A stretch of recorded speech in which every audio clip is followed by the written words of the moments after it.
Apparently voters are sceptical about climate pledges and the cost, so says a poll, in the wake of Rishi Sunak announcing that he's going to basically do nothing apart from delay the ban on producing petrol and diesel cars by 5 years. 36% support this and 35% oppose it. That's according to a YouGov poll for The Times. I mean, this issue is going to dictate politics, isn't it, for the future? And it seems people are evenly split. Those who've sort of taken the Greta Thunberg red pill and decide that, you know, the world is on fire and we must do something for the sake of our children, and those who say, well, that's all very well, coming up with grandiose targets and showboating on the international stage, but we, the voters, we, the people, are going to have to carry the can for this while other big polluters are doing nada. I'm traditional Labour on this, and I'm with Rishi Sunak in actual fact, and as opposed to Ed Miliband, who's pretty hot on this sort of topic. I think he's calling it right, and it's a complicated opinion poll. This actually, it shows us a lot, but one of the things it does show us is that Conservative voters very much back him in terms of what he's doing on this. So he'll see Rishi Sunak will get some comfort from that. I think he's called it right, pulling back from the edge. We had the Uxbridge by-election, which allowed the Tories just to hang on there. That was a vote very much against you, Les, very much about climate change.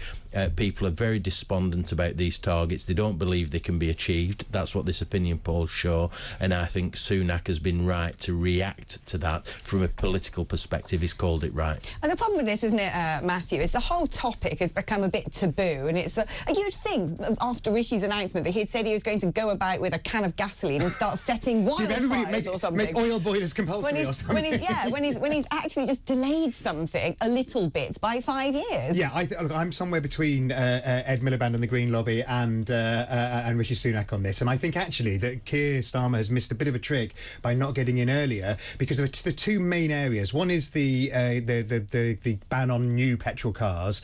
The thing about that is actually more acceptable to voters because when it's clear, because actually nobody's going to have to change anything. It's not saying you've got to go and spend money that you wouldn't otherwise spend. It's restricting your choice about a future purchase. It's not coming into your home and telling you you've got to have something new that may not work. So with Labour and the unions, the sort of more traditional part of the Labour Party, are more in favour of the keeping the electric vehicle target, because their members they want certainty for their members about building the cars of the future. On the other hand, I think Labour should have got in a lot earlier on saying, look, if heat pumps don't work, let's not do a kamikaze mission of forcing people to have boilers that are 5 times the cost and don't work. But actually, we want the aim, but we'll have a proper road plan to get there. And I think at the moment, Sunak, as you say, hasn't actually done that much. I mean, I think some of the right of the Tory party are getting overexcited because he's done a little something, and they're not used to it, putting a bit of clear green water between the parties. But actually, it's a bit of a mess, and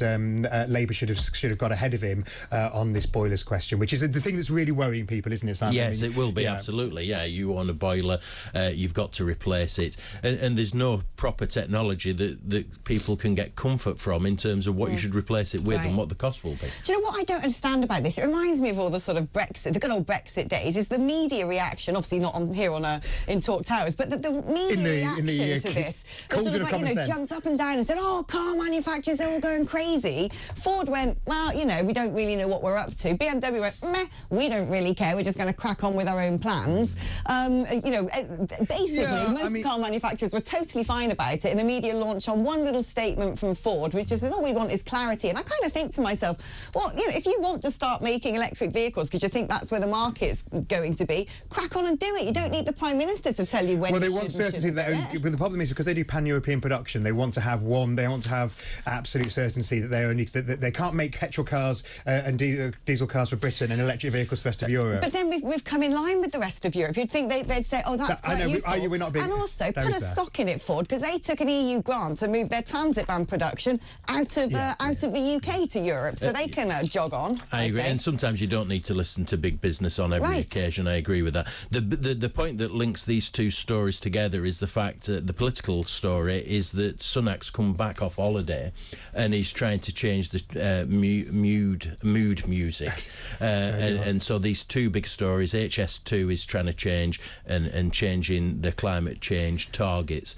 are big stories that he's trying to show he's in charge and is going to make a difference before before the general election. So education, him wanting to get rid of the A levels, plus the smoking ban for kids today as well. Someone's put something funny on his cornflakes because he's suddenly become a policy machine, hasn't he? He's like just suddenly gone like, and this is before the conference. They'll be saving some ammunition for the conference. It's like literally in the space of 24 hours, he's sort of, changing laws on smoking. He's getting rid of A levels. He's reversing net zero. He's, I'm like, calm down, lad. Calm down. It'll be interesting to see if it has an impact, though, in terms of the opinion polls. Yeah, and I think they think this is their last roll of the dice, and I think it makes a May election more likely that they're because they want the policies to be out there, but they don't want them to have to actually start implementing them before the election. They wouldn't be able to get very far, but at least if they have an election in May, they could say this is our agenda. It's about setting out that agenda, and as Simon says, it's about it's about trying to put a wedge between. But I would say that politically there isn't a whole narrative here, that dreadful word they use in politics. I.e., what's the story the party's telling? Yeah, no big vision. There's no big vision because you've got random. Yes, we're going to support the red wall by we're going to save your boiler,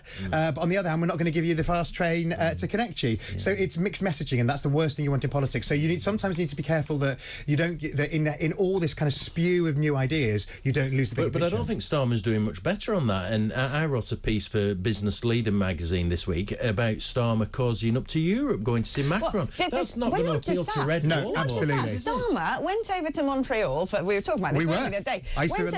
Went over to Mr. Lars's favourite conference that he used to organise in Montreal, the coalition of the lefties, whatever it is. And that's my idea of a good holiday. I know, but we're going to be talking about what you two have been up to in a bit. In our youth. In your youth. But he goes over to Canada, doesn't he? And he says to the audience there that we're not going to diverge from EU regulation. He comes back and goes, oh, no, we're not joining the single market. We're very keen on Brexit. And I'm like, do you honestly think the internet doesn't exist and that your comments at this conference aren't going to be reported back at home? It was live streamed. He gave the best ammunition to the Tories to whack that on the front page of the Daily Mail, get everyone in the red wall hot under the collar. He ties his immigration policy to the European Union in terms of a fair share of taking illegal immigrants, and everybody then worries that we're going to have to take over 100,000 more than we currently are doing, and the dependence of the European Union. And then, as you say, he's cozying up to Macron, making speeches about the EU.